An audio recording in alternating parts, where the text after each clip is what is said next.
He lived on the edge of town where the roads stopped being smooth and the houses stopped lining up in neat rows. His land was not large, but it was his. It had taken years of saving, long workdays, and quiet sacrifices to buy it. The place was simple. A small home, a stretch of open ground, and a shallow valley where rainwater naturally flowed during the wet season. Most people driving past never noticed it. They only saw trees, dirt, and a narrow stream that appeared after heavy rain, long before the neighborhood downhill existed. He learned how water moved across his land. Each year, when the storms came, the rain would rush through the valley, carving the soil and dragging debris with it. It was not dramatic, but it was steady and strong enough to cause damage over time. After one particularly bad season, when erosion ate away part of his land, he decided to act. He spoke with local officials, hired a small engineering firm, and followed the rules step by step. The solution was simple and practical. A small water retention dam. Nothing big. Nothing fancy. Just strong enough to slow the water, hold it briefly, and release it safely once the rain eased. It took months of planning, permits, and inspections. When it was finally built, it blended into the land so well that many people did not even realize it was there. For years, it worked exactly as intended. During storms, the water gathered calmly, then flowed away without force. The land stayed stable. Plants grew thicker. Wildlife returned. And most importantly, the area below stayed dry. At the time, there were only open fields downhill, so no one paid attention. No one complained. No one cared. That changed when development arrived. The town expanded quickly. Fields turned into streets. Streets turned into rows of houses that all looked alike. A homeowners association formed to manage the new neighborhood. At first it seemed harmless. Clean lawns, matching fences, quiet rules. The homes were built downhill from his property. It was close enough that he could see rooftops from his back fence. He did not think much about it. His land was separate. His deed was clear. His property existed long before the neighborhood. He was not part of the association, had never signed anything, and never planned to. He valued his quiet and kept to himself. The first letter arrived one afternoon, tucked between grocery ads and utility bills. It said he owed unpaid fees to the Homeowners Association. The amount was small but confusing. He read it twice, then laughed quietly to himself. It had to be a mistake. He set it aside and forgot about it. A second letter came a month later. This one sounded firmer. It warned of penalties if payment was not made. Again, he ignored it. He assumed someone would notice the error soon enough. Then came the third letter. This one mentioned violations. It said his property contained an unapproved structure that posed a risk to the community. It demanded immediate compliance and payment of past dues. The tone was sharp, almost threatening. That was when he felt the first hint of unease. He contacted the association using the number on the letter. The person on the other end spoke in rehearsed phrases. According to their records, his land fell under their authority. According to their rules, he owed fees. According to them, the dam was a problem. He calmly explained that he was not a member. He had never agreed to their rules. His land was separate and older than the neighborhood.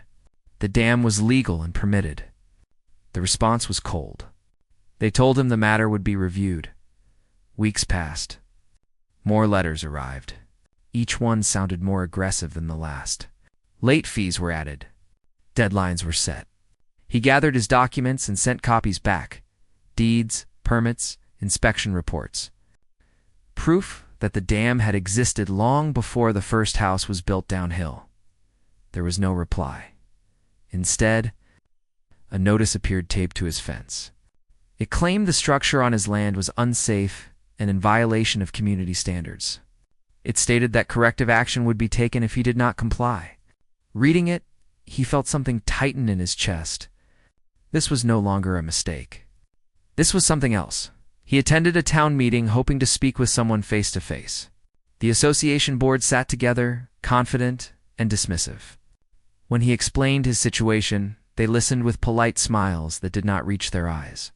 They repeated the same claims: safety, rules, community protection. None of them acknowledged his permits or the years. The dam had quietly done its job. He left the meeting feeling unheard. At home, he walked the length of the dam slowly. The water behind it reflected the sky, calm and still. He remembered the floods from years ago, how the water used to rush and tear through the land. He knew what would happen if the dam was damaged. The thought made his stomach sink. Another letter arrived. This one mentioned enforcement. It stated that if action was not taken, the association would step in to resolve the issue themselves. That night, he barely slept. He contacted a lawyer, but the response was cautious. Disputes with associations could drag on. Costs could rise quickly. The advice was to document everything and remain calm. He did both. Still, the pressure continued. Notices, warnings, threats wrapped in formal language. The association acted as if they already owned his land. As if rules could replace law. One morning, he noticed tire tracks near the edge of his property. A few days later, survey markers appeared. No permission had been given. No notice explained their presence. His concern grew into fear.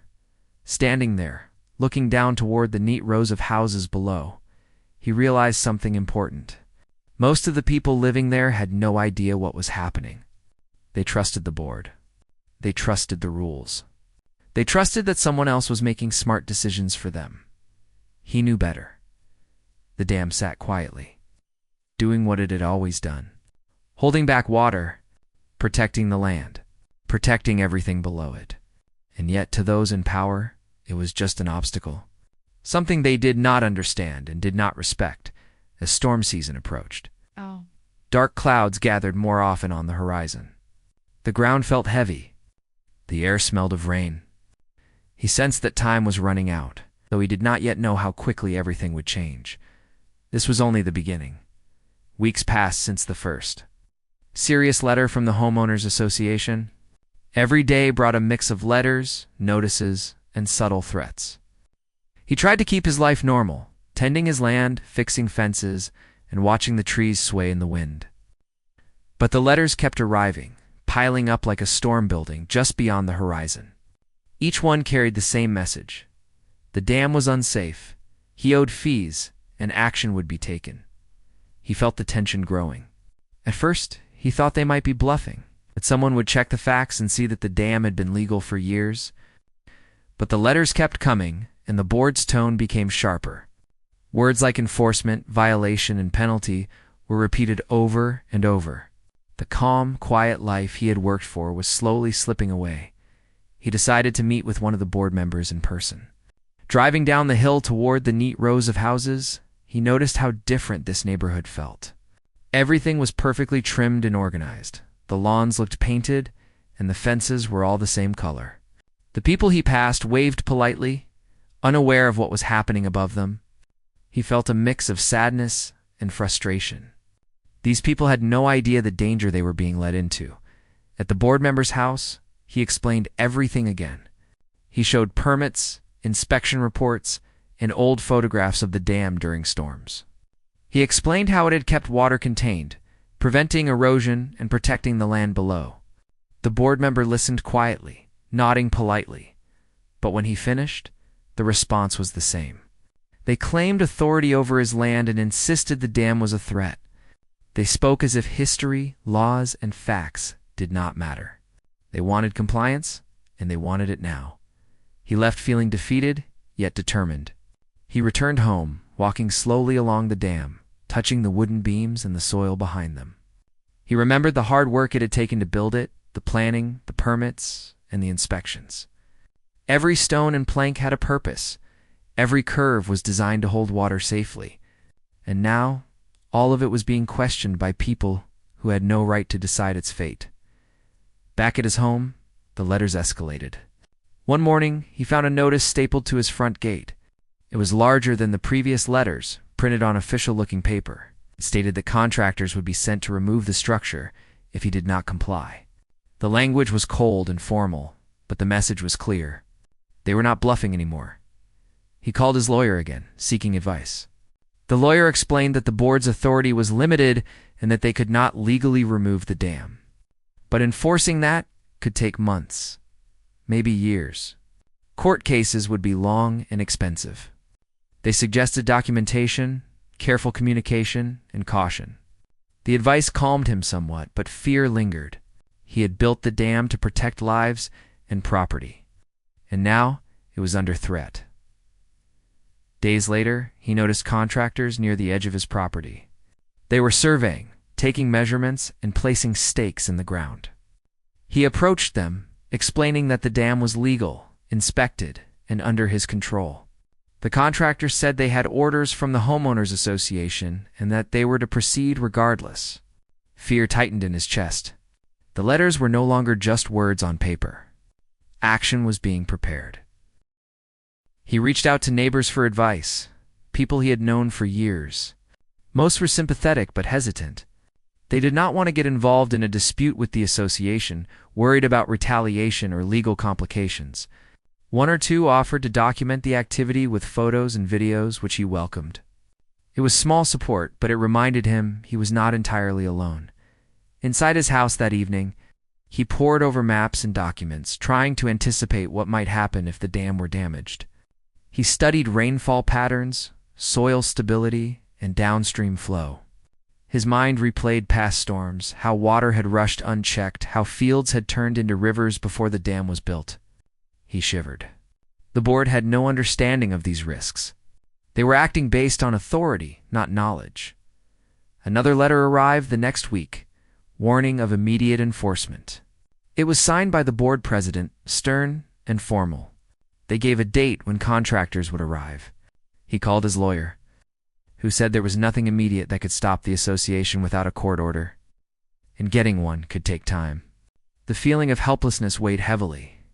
Every night he walked along the dam, inspecting it for weaknesses, knowing that it might soon be tampered with.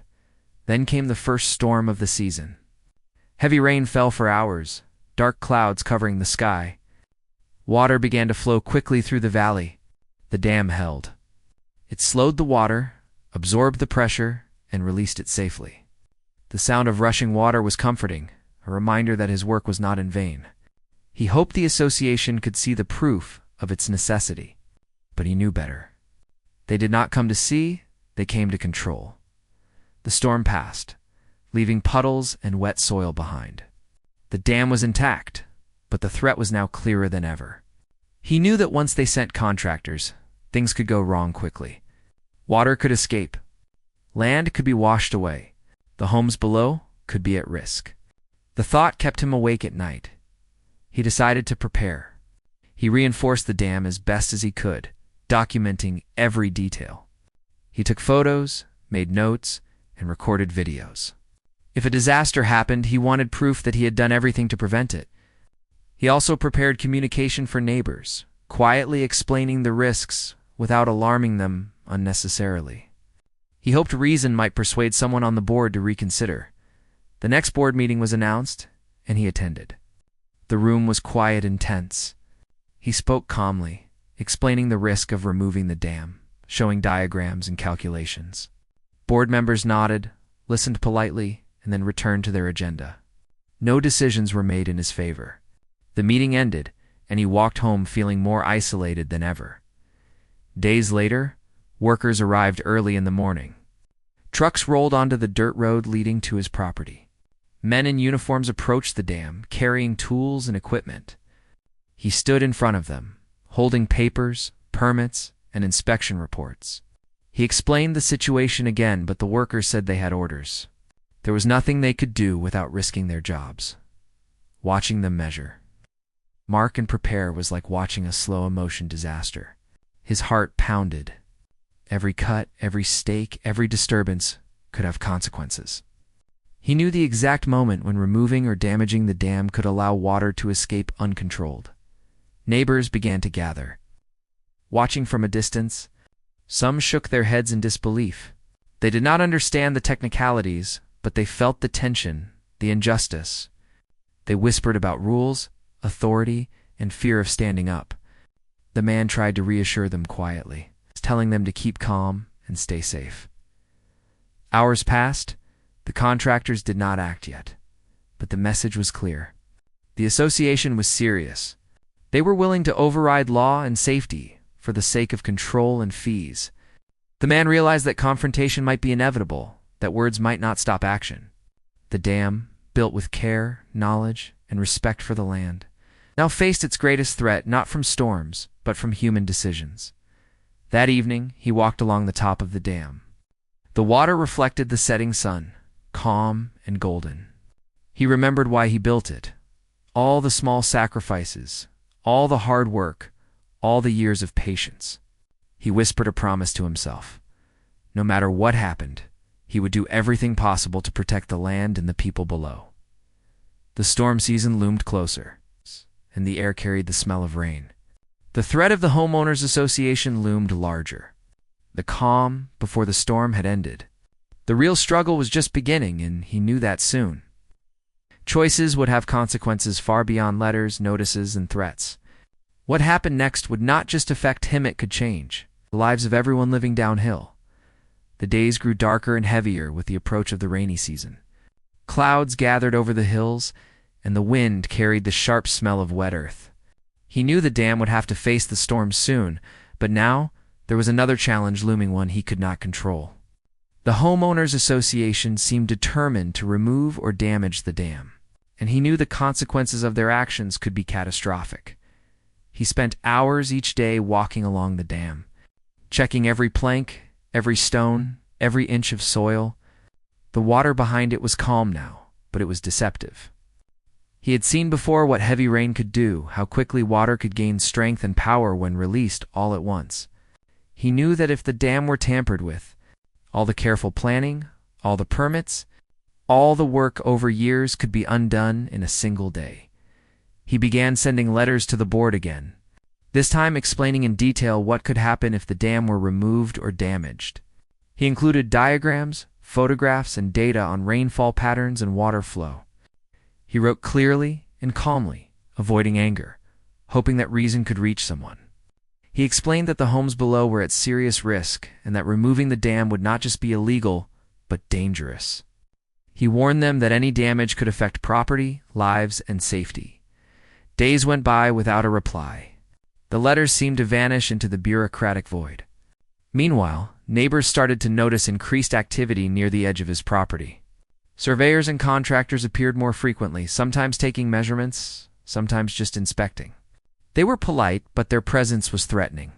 Every day he felt a tightening in his chest, a constant awareness that at any moment, someone could make a move that he could not stop. One afternoon, heavy rain began to fall. The sky darkened quickly, and within an hour, water was streaming through the valley. The dam held steady, absorbing the water, releasing it safely, just as it had been designed to do. He stood at the top, watching the movement of water, feeling both relief and anxiety. Relief because the dam was performing its purpose. Anxiety because he knew the association's contractors were waiting. Planning their next move, he made phone calls to local emergency services, explaining the situation in case of flooding. He left messages for the board as well, clearly stating that tampering with the dam could put lives at risk. Yet, as the hours passed, there was no acknowledgement. It was as if his warnings were invisible, his expertise ignored. At home, he began preparing for the worst. Sandbags were gathered near the property line. He reinforced weak points in the dam, even as rain continued to fall. He checked and double-checked all documentation, photographs, and reports that proved the dam's legality and necessity. Every day felt like a countdown. He could see the tension in the sky, hear it in the rush of water, and feel it in the pounding of his own heart. Neighbors began to notice the intensity of the situation. Some came cautiously, bringing umbrellas and blankets, curious but afraid. They asked questions, tried to understand what was happening, and he explained the risks. They listened carefully, some nodding, some shaking their heads in disbelief. Few realized the gravity of the situation. To them, it seemed like a dispute between a man and a neighborhood association. They did not yet see the danger building quietly above them. waiting for the first heavy storm to release it. Then came another letter, more forceful than before. It stated a clear deadline for compliance and hinted at action without the man's consent. He read it multiple times, the edges of the paper damp from the rain outside. The message was unmistakable. They were serious. They did not care about his legal rights, his warnings, or the safety of the people downhill. They cared only about control and fees. He made another trip to the local town hall, hoping to speak with someone who had authority to intervene. He showed them his permits, the inspection reports, and the careful logs he had kept. The response was polite but cautious. Officials reminded him that the Homeowners Association had certain powers within the neighborhood, but admitted that their authority did not extend to his property. They suggested legal action, documentation, and patience. But he knew patience could be costly when water was involved. Storms would not wait for courts to decide.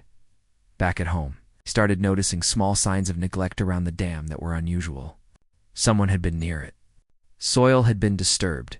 Small pieces of wood were moved. It was subtle, but he knew what it meant. The threat was no longer abstract. It was real, and it was close. He began reaching out to engineers and environmental experts explaining the situation. They confirmed what he already knew. If the dam were compromised, even partially, the water would rush downhill quickly. The homes below could flood within hours. Damage to property, vehicles, and potentially people's safety was inevitable. He printed every report and added them to his growing folder of evidence. Evenings became restless. He could not sleep well, listening to the rain tapping against the roof, thinking about the potential disaster. He walked the dam at night, flashlight in hand, inspecting it, noting the sound of water, the tension in the soil, the pressure behind the walls of earth. Each night was a silent battle against the elements and against human negligence. His interactions with the board became more strained. Emails went unanswered. Phone calls were ignored or answered with rehearsed statements. Their letters grew sharper, demanding immediate compliance, hinting at legal and financial consequences if he did not comply. They seemed deaf to reason, blind to the real danger they were creating. Neighbors started talking among themselves. Some expressed concern, but few acted. Most were caught between fear of the association and the uncertainty of what might happen. He tried to reach them quietly, sharing facts, showing photographs, explaining what could happen in the event of a storm. Some listened, some nodded politely, but action was slow. The sense of isolation was heavy. Storm clouds returned with increasing frequency. Each time he could feel the water rising behind the dam, testing its strength. He monitored rainfall reports, noting patterns, anticipating where water would go. Every drop mattered. Every gust of wind was a reminder of what could happen. He felt the weight of responsibility not just for his property, but for the neighborhood below that had no idea of the danger they were in. The tension reached a peak when he spotted contractors near the property again. This time, they carried equipment, stakes, and tools that could compromise the structure. He approached them, holding documents and permits, explaining the situation clearly. They nodded but said they had orders from the Homeowners Association. He realized there was nothing they could do until the board acted. The board seemed determined to continue its plan. He spent hours documenting everything. Videos, photographs, logs of every interaction. He prepared for potential emergencies, marking safe paths for neighbors, reinforcing weak points in the dam, and keeping detailed notes. Every hour felt like a countdown. He could see the clouds darken, hear the distant rumble of approaching storms, and feel the tension in the soil and the water. Despite all his preparations, frustration and helplessness weighed heavily. Every letter, every visit, every subtle threat was a reminder that reason and expertise were being ignored. He thought about what he had built, the small victories of past storms, the careful planning, and the years of patience. And he knew that all of it could be undone by decisions made without knowledge, without understanding, without care. The stage was set. The dam held, the rain came, and the threat from the Homeowners Association grew. The warnings were clear. If ignored, consequences would be inevitable. He had done everything in his power to prevent disaster, but he could not stop the forces of nature, nor could he fully stop the ignorance and stubbornness of people with power. The coming days would test the dam, the land, and the lives of everyone nearby. What was about to happen would change everything, and there would be no turning back once the first floodwaters moved freely. Part 3 is complete and saved in a separate document. The storm came faster than anyone expected. The sky was dark, thick with heavy clouds that churned like boiling water. Rain began to fall in sheets, pounding the roof of his house and drumming against the soil. The wind howled through the trees, bending them low and shaking loose leaves and branches. He stood at the edge of the dam, watching the water rise quickly behind it. Aware that every second counted, the dam had held through previous storms. But now it faced the pressure of both the elements and the subtle damage from earlier interference. Small areas of soil had been disturbed. A plank here, a stake there. Things that seemed minor at first now took on immense significance. He moved quickly, checking the weakest points, reinforcing them with sandbags and wooden supports, doing everything he could to ensure it would hold. Each action felt urgent, each decision critical. Downhill. The streets of the Homeowners Association neighborhood began to flood. Water poured off the hills, gushing along streets and pooling near homes. Cars floated in shallow rivers, and yards that had once been neatly trimmed were now mud-filled messes. People ran outside, trying to move belongings, sandbag doors, and prevent damage. But the water kept coming, relentless and fast. He could see the fear on their faces, and he felt a heavy weight in his chest. He had warned them, had tried to prevent this, but now it was too late for most. From his position at the dam, he shouted down to anyone he could see, directing them to higher ground, guiding them to safety. Some heard him, some ignored him, and some were already trapped in their homes. He did not have time to reach them all. The flood was moving too quickly, and his attention had to stay on the dam itself. One failure there and everything below would be destroyed completely. The water behind the dam surged, pressing against the soil with immense force. He could see small cracks forming along the edges, the strain visible even in the low light. Heart pounding, he worked faster, adding sandbags and propping up planks, trying to absorb the pressure. The wind tore at his clothes, rain stung his face, and yet he moved steadily, deliberately. Each motion guided by years of preparation and knowledge. The sound of rushing water filled the valley. It was a roar, a warning, a threat, and a reminder of the power he was trying to control. He knew the storm could last for hours, and every hour increased the risk. He could not rest, could not stop, could not afford a single mistake. He thought about the letters, the threats, the board's indifference, and his anger surged. Their actions had brought this risk closer to reality. Their insistence on control, ignoring warnings, had created this crisis. Meanwhile, the flooding in the neighborhood intensified. Water reached doorsteps, then basements, then the first floors of homes. People struggled to move to safety, clutching children, pets, and important belongings. Emergency services were stretched thin, trying to reach as many as they could. But the volume of water made travel nearly impossible. He could hear sirens in the distance, faintly over the sound of the storm. He hoped the warnings he had given earlier would help prevent casualties. Back at the dam, small sections began to give way. Water seeped through, forcing the man to respond quickly. He used spare wood, plastic sheeting, and whatever materials he had on hand to plug leaks and reinforce weak points. Each small success felt like a victory, but he knew the danger was far from over. The storm showed no signs of relenting, and the water behind the dam continued to rise, relentless and unforgiving. The hours passed in a blur. He could barely see through the heavy rain, could barely hear anything over the roar of water and wind. Yet he kept working, kept moving, kept protecting. Every time a weak point threatened to fail, he reacted immediately, aware that a single mistake could send a torrent of water into the neighborhood below. The lives of families, the homes. Everything he had warned about now depended on his determination and skill. As the storm continued, he noticed something terrifying. A section of the dam, previously strong, had shifted. Water was starting to escape with more force. He realized that the earlier tampering, subtle as it had seemed, had weakened it just enough to make this possible. Fear and frustration mixed, but he could not stop. There was no time for panic. He called out to himself, two neighbors who were nearby, coordinating, guiding, reinforcing. Each moment became a life-or-death struggle. Downhill, the flooding became worse. Streets were rivers, vehicles were floating, furniture and personal belongings were swept away. People screamed for help, some trapped in rising water, some struggling to find dry ground. The man shouted instructions as clearly as he could, directing anyone he could see to higher areas. Some listened and survived. Others were already in danger. The thought of what could happen if the dam failed entirely pushed him harder. Minutes felt like hours. The storm raged on, relentless. Trees bent, some snapping, adding debris to the water below. Mudslides threatened additional damage.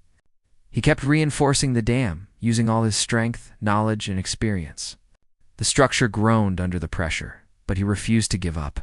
He knew that if it held even for a short time, people below might survive, might be able to escape the worst of the flood. Finally, after what felt like an eternity, the storm began to ease. Rain came in lighter bursts, winds slowed, and the water behind the dam was lower. He collapsed to his knees, exhausted, soaked, and muddy, but relieved that the worst was over. He surveyed the scene downhill. The neighborhood was heavily damaged.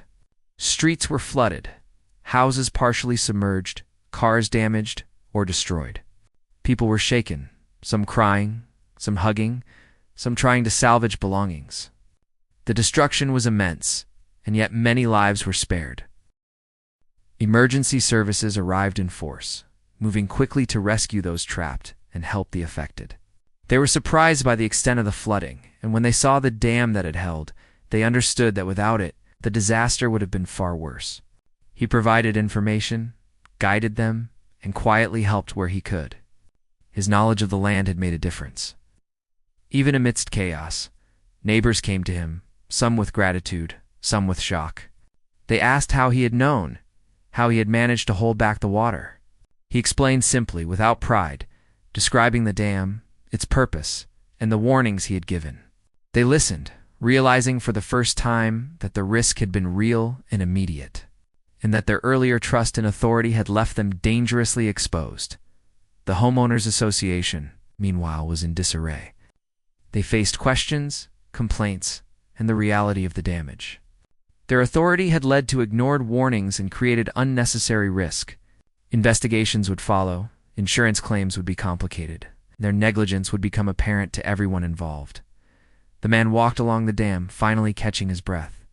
He looked at the water behind it, now calmer, and thought about the long hours. The preparation and the determination that had kept it standing. He knew that without the dam, the results would have been catastrophic. Homes destroyed, people injured, and possibly lives lost. He had done what he could, and in that moment was enough. Families began the slow process of cleaning up, salvaging what they could. Conversations about what had happened started quietly, neighbors speaking in disbelief about the severity of the flood. The actions of the board, and the narrow escape thanks to the dam. Some people were angry, some ashamed, and some grateful. The man remained mostly silent, observing, helping, ensuring that everyone was safe. The storm had passed, but the aftermath lingered. Waterlogged ground, mud-filled streets, and damaged homes told the story of what could have been even worse. The dam stood, battered but intact, a testament to careful planning, knowledge, and perseverance. It had held against both natural forces and human error, protecting lives when it mattered most. That night, he finally rested, exhausted but relieved. The rain had stopped, the wind was calmer, and the water was receding. He knew that repairs, rebuilding, and accountability were ahead, but for now, he could breathe. He had faced the storm, both literal and metaphorical, and survived. And he had reminded everyone, in the most dramatic way possible, that nature, knowledge, and careful preparation could not be ignored without consequences. The day after the storm was quiet, almost unreal.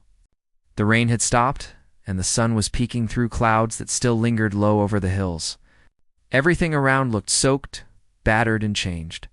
Streets were muddy, debris was scattered everywhere, and the homes in the neighborhood bore the scars of the flood.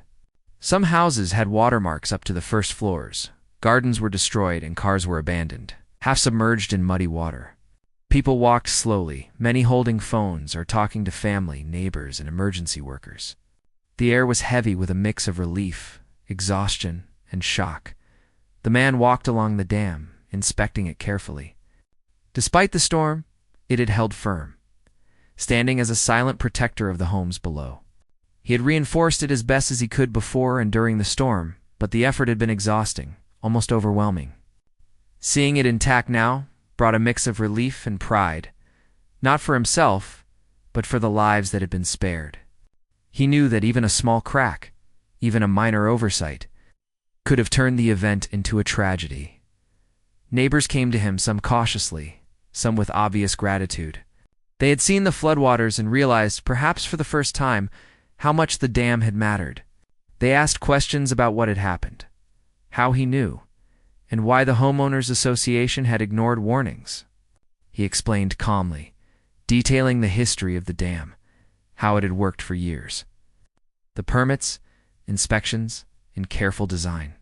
Some nodded in disbelief, some shook their heads, and some were speechless, unable to comprehend the narrow escape.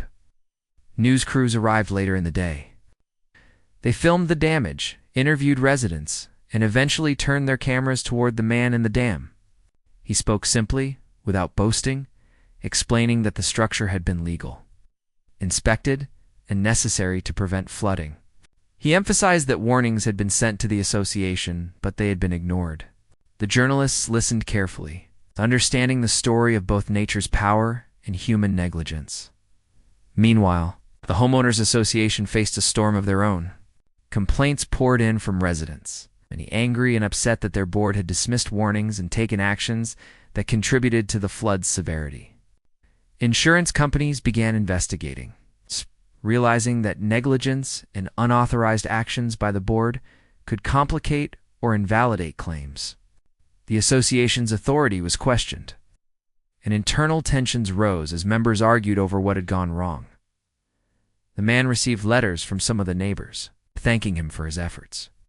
Others wanted more information about how they could protect their homes in the future.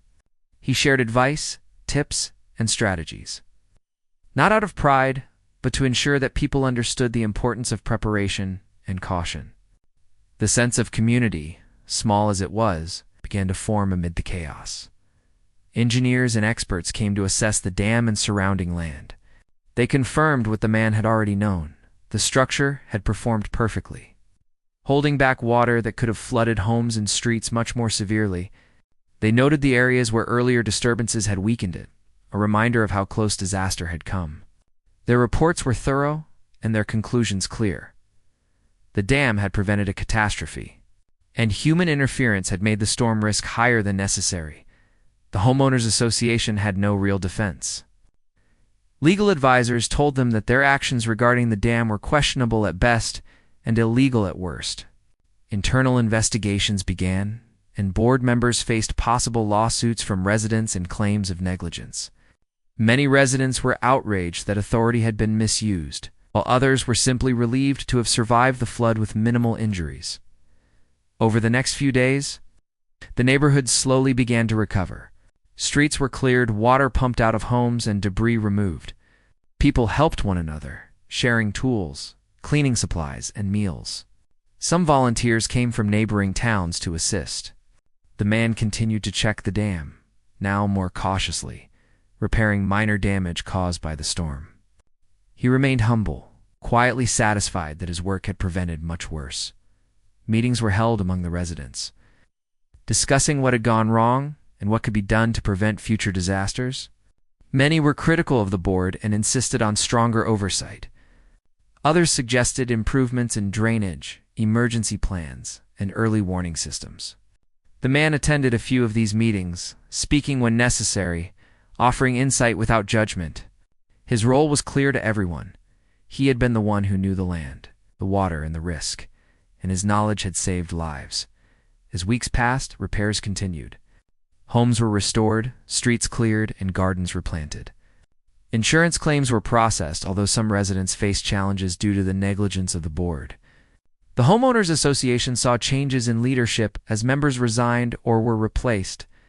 New policies were introduced, stricter oversight established, and a renewed respect for expertise was emphasized. The neighborhood slowly returned to normal, but the events of the flood remained a vivid memory for everyone. The man rebuilt parts of the dam that had been weakened by the storm and previous interference. He reinforced it with better materials and carefully inspected it to ensure it could withstand future storms. He did this quietly, methodically, focusing on function over appearance. The water returned to its calm rhythm behind the dam, and life around the valley began to stabilize. Over time, the story of the flood and the dam spread. Residents told friends, neighbors, and visitors about what had happened. They spoke of a man who had quietly protected a neighborhood, warning authorities who ignored him and whose knowledge and preparation prevented a disaster. The story became a lesson about responsibility, humility, and the importance of listening to expertise. He rarely spoke publicly about himself, preferring to let the events and the evidence tell the story. But he felt a quiet satisfaction each time he walked along the dam, saw water flowing safely, and noticed the homes below standing intact. The hard work, the preparation, and the warnings had mattered. Lives had been saved, and lessons had been learned. Eventually, the Homeowners Association settled its internal disputes. Lawsuits were filed, claims resolved, and accountability enforced. The board's power had been curtailed, policies reformed, and residents more vigilant about oversight and communication. The neighborhood learned, the community grew stronger, and respect for the land and its natural patterns became part of everyday conversation. Looking back, the man understood that the storm, the flood, and the conflict with the Homeowners Association had been a harsh but necessary lesson for everyone involved. It showed the dangers of ignoring expertise, the consequences of neglecting preparation, and the power of one individual's careful planning and dedication. The dam stood as a symbol of resilience, knowledge, and responsibility.